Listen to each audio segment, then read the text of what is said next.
Aujourd'hui, j'ai décidé de faire un petit jeu avec moi-même. C'était un jeu qui consistait à tourner ma vidéo le plus tard possible. Et là, il est 23h20, du coup, je pense que ça va. J'ai un petit peu gagné le jeu. Donc ouais, je pense que c'est un petit peu la déprime de mi-parcours. C'est-à-dire que j'ai publié ma 15e vidéo hier et j'étais en mode ah putain, il me reste encore 15 à tourner. Oh non, oh là là. En fait, jusqu'à la 15e, ça allait. Parce que j'étais encore dans un stade où je me disais ouais, c'est bon, il faut juste que tu tiennes jusqu'à la moitié. Et quand tu auras fait la moitié, bah, tu auras fait la moitié.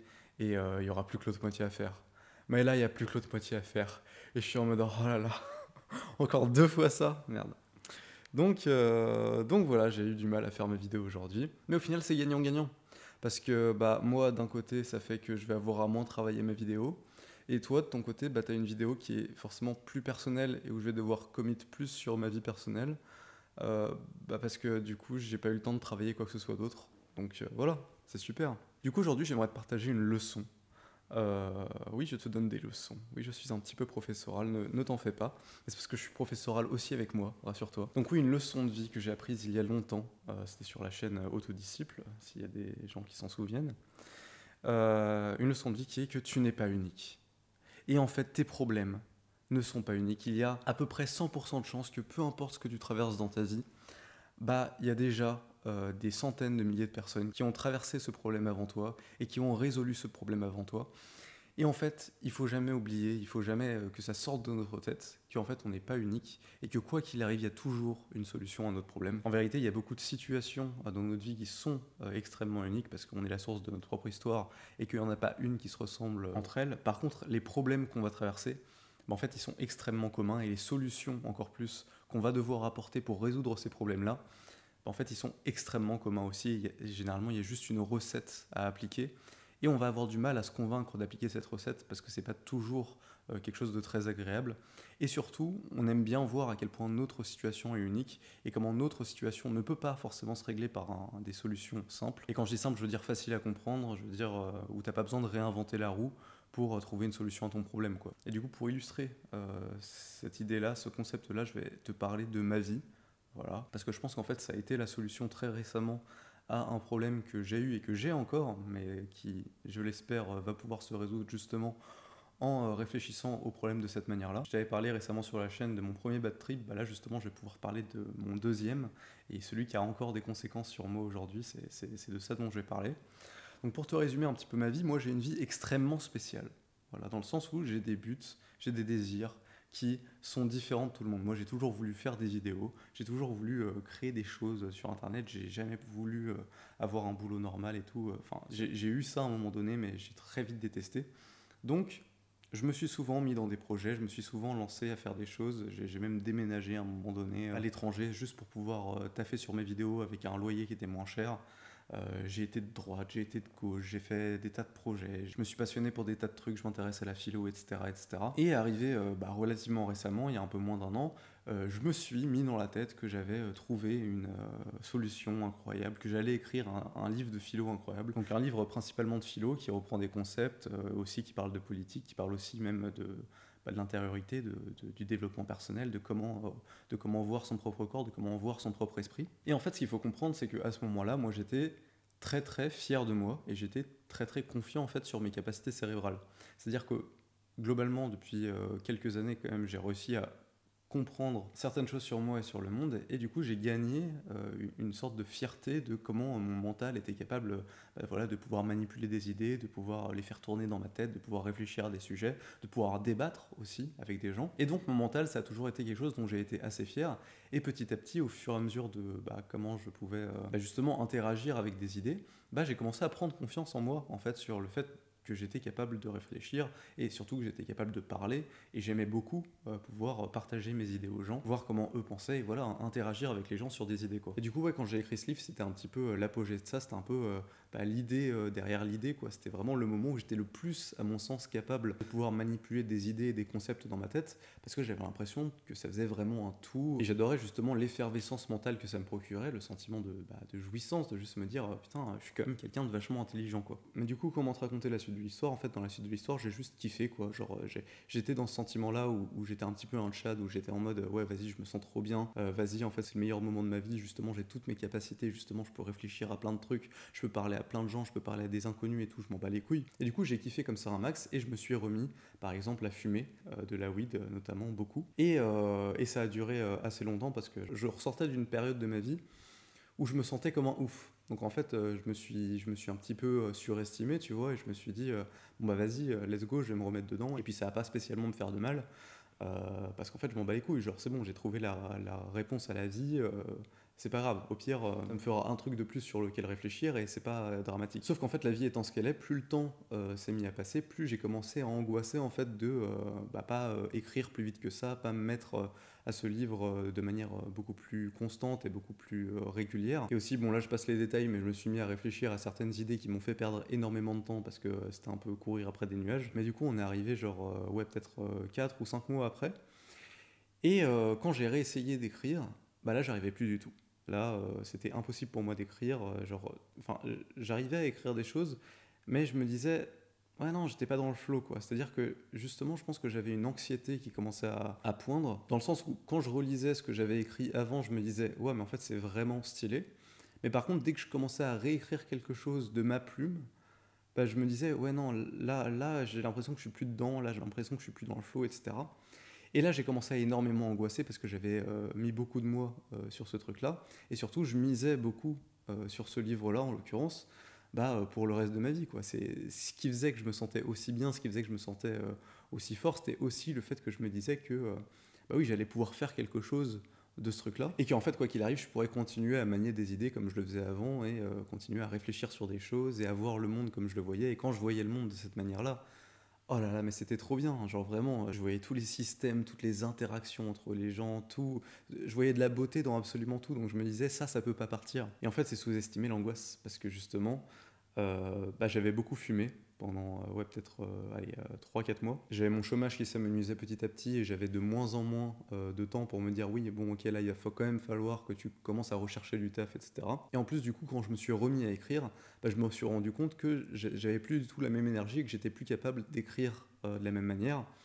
Et là, en fait, c'est ce qui m'a tué, quoi. C'est ce qui m'a tué parce que ce que j'ai commencé à me dire à ce moment-là, c'est que je me suis dit, putain, j'ai trop fumé, j'arrive plus à réfléchir pareil.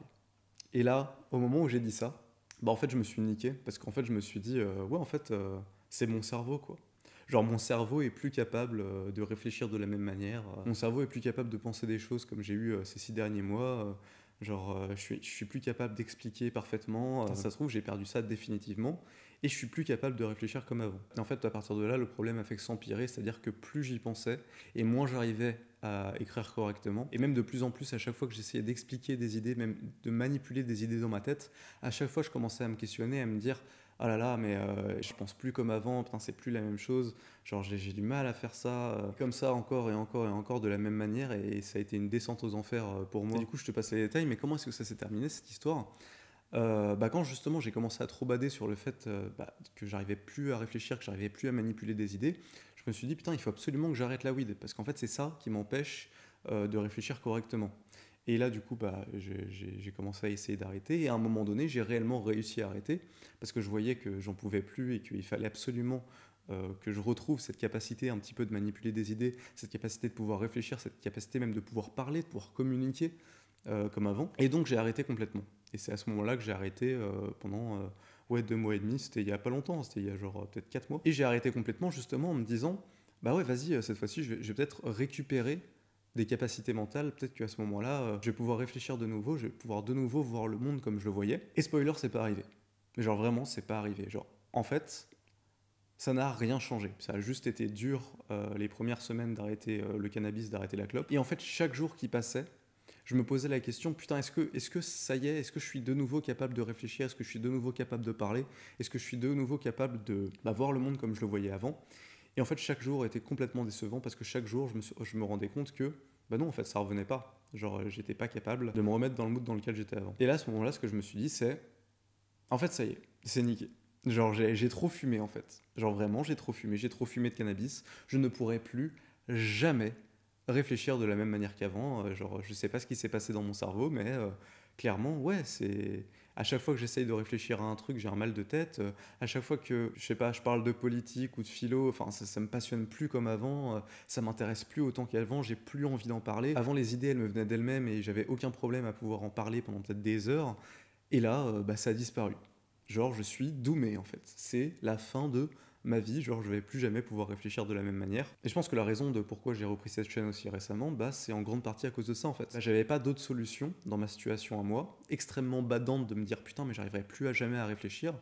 De me rendre compte qu'en fait, que quoi qu'il arrive, le seul espoir que j'avais peut-être, bah, c'était de juste dire ce que je pense, partager des idées, faire des vidéos, et que du coup en m'investissant un petit peu dans quelque chose comme ça, bah, à la fin peut-être que je pourrais réacquérir un petit peu de cette habitude de devoir, quoi qu'il arrive, puisque de toute façon c'est ce que je fais, être obligé de réinteragir avec des idées, être obligé de redébattre avec des gens, être obligé de réfléchir de nouveau un petit peu au monde sans forcément que ça reste dans ma tête. Mais bon, ça c'est un autre sujet. Ce qui est important en l'occurrence, c'est que je me suis dit que en fait ma situation était extrêmement spéciale.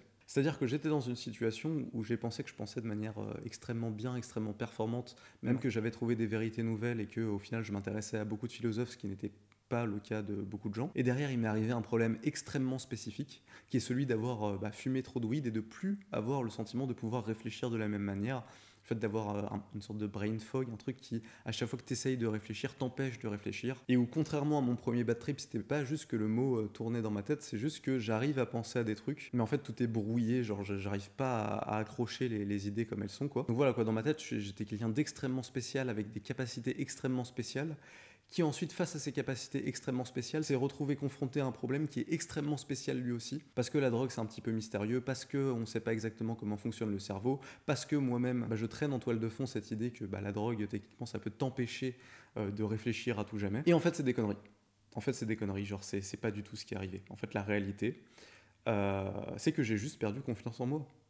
Voilà, tout bêtement. En fait, ce qui m'arrive, c'est un problème qui arrive à 90% des gens en réalité, qui est juste de l'anxiété par rapport à sa propre capacité. C'est-à-dire que la weed ne m'a pas fait perdre la moindre capacité mentale en réalité, ou peut-être un petit peu, mais c'est pas vraiment important. Ce que m'a fait perdre en revanche la weed, c'est la certitude que mon cerveau est capable, que mon cerveau fonctionne correctement, que quand je pense quelque chose, ça va pas être débile, que quand je dis quelque chose, c'est forcément un petit peu intéressant, etc. Et je pense qu'en fait, je me suis juste habitué ces derniers mois à me questionner à chaque fois que j'ai une nouvelle idée, à chaque fois que j'ai comme ça un petit peu moi-même la prétention à réfléchir à quelque chose, à chaque fois, j'ai le réflexe de me dire est-ce que je pense comme avant? Est-ce que ce que je dis est bien intelligent ou est-ce que c'est moins intelligent qu'avant? Est-ce que je dis les bons mots? Est-ce que je suis stylé? En fait, à chaque fois que je parle, et même quand je te parle à la caméra là, genre, j'ai constamment en moi cette habitude qui est de me dire est-ce que en fait j'en suis réellement capable et est-ce que juste bah, j'ai pas perdu cette capacité à jamais. Et en réalité je pense que non, genre vraiment je pense que récemment j'ai compris que mon problème n'était pas ça, que ce qui m'empêchait en fait de réfléchir convenablement c'est de me poser la question toutes les 5 putains de secondes si ce que je dis est intelligent ou pas. Et en fait je pense que c'est ça qui a principalement changé depuis le moment où j'ai eu un petit peu cette expérience là vis-à-vis de ma propre vie, c'est que avant en fait, je me posais pas du tout la question de est-ce que ce que je dis est con ou pas. Je me rendais compte au bout d'un moment que ce que je disais était con à un moment donné. Et en fait, j'y avais tellement réfléchi que j'étais capable de me dire ah bah oui, en fait, c'est con, moi c'est pas grave, maintenant j'ai trouvé mieux la solution. Mais maintenant, au final, ce que je fais, c'est juste que je m'arrête avant même d'avoir commencé à réfléchir à la question, juste parce que j'ai pas confiance en moi et dans les capacités de mon cerveau, parce que je me suis habitué à me dire que en fait j'étais doumé et que en fait mon cerveau, ça se trouve, il avait un problème et qu'il était plus capable de faire les choses correctement. Et en fait, ça, bah, c'est un problème extrêmement commun. Genre, je pense qu'il y a en fait une énorme partie de la population qui doute constamment de ce qu'il pense, qui doute constamment de s'il dit des choses intelligentes ou pas, qui doute constamment de s'il est stylé quand il parle ou s'il dit bien les bons mots, etc. Et en fait, ce que j'ai, bah, c'est pas un problème neurologique spécifique qui rend ma vie impossible, c'est un problème que tout le monde a et qui m'est arrivé à un moment spécifique de ma vie. Et en fait, le truc, c'est que comme on vit constamment une histoire, bah, on va constamment avoir tendance à se concentrer sur l'histoire en question, sans voir qu'en fait nos problèmes ne sont pas spécifiques. C'est la situation dans laquelle on les vit qui sont spécifiques. Mais les problèmes en eux-mêmes et donc les solutions que la plupart des gens ont pour surmonter ces problèmes, en fait elles sont toujours valides et elles sont toujours légitimes. C'est-à-dire que moi aujourd'hui je me rends compte qu'en fait j'ai un gros problème de confiance en moi. Et ça me fait extrêmement bizarre de devoir m'avouer ça et de devoir me dire ça parce que j'ai déjà eu une confiance en moi absolue. Donc quelque part, c'est très difficile pour moi de me dire que bah, au final, ce qui me manque, c'est de la confiance en moi et qu'il va falloir que je réapprenne à me faire confiance justement et à partager justement les choses qui me font peur, à m'oser à dire des choses avec lesquelles je suis pas sûr, oser aussi bah, me mettre à réfléchir à des choses sans forcément savoir à la fin si je suis capable d'aller au bout du raisonnement et arrêter de me questionner toutes les 5 secondes sur bah, est-ce que je suis vraiment assez intelligent et qu'est-ce que les gens vont penser de moi. Et au final, ça, bah, c'est des questions que beaucoup de gens se posent. Et en fait, il y a déjà des tas de gens qui ont résolu ce problème-là, et il y a des vidéos qui ont des millions de vues dessus qui parlent de comment résoudre ce problème-là. Du coup, voilà, ça va être un petit peu, moi, ma tâche aujourd'hui, et c'est sans doute aussi pour ça que je fais, et que je continue ces vidéos, justement, peut-être pour bah, me retrouver un petit peu. Quand on a peur de se perdre, tout ce qui nous reste, c'est de nous retrouver. Du coup, je pense pouvoir dire que ouais, c'est important de se rappeler qu'en fait, on n'est pas unique, et qu'il est très probable que, peu importe à quel point on pense justement que notre situation est spéciale, et peu importe à quel point on pense que notre situation est unique, bah en vérité elle l'est absolument pas, et heureusement, et en fait il y a déjà plein de gens qui ont déjà résolu notre problème. Au final, la situation dans laquelle je suis, bah, je pense que j'en serais jamais sorti si j'avais continué à me dire que mon problème était un problème spécifique, et que par conséquent, bah, des fois il y a juste à appliquer la recette, et à se dire que ça va marcher. Voilà, si ça a marché pour plein d'autres gens, ça marchera probablement pour toi. Et quelque part, c'est un peu décevant, mais je trouve ça aussi en fait extrêmement rassurant de se dire ça, de se dire, ok, peu importe mon problème, il y a plein de gens qui l'ont déjà eu, et il y a plein de gens qui s'en sont sortis. Voilà. Donc voilà, c'était ce que je voulais te partager ce soir. Je te fais des gros bisous, et je te dis à une prochaine pour une nouvelle vidéo.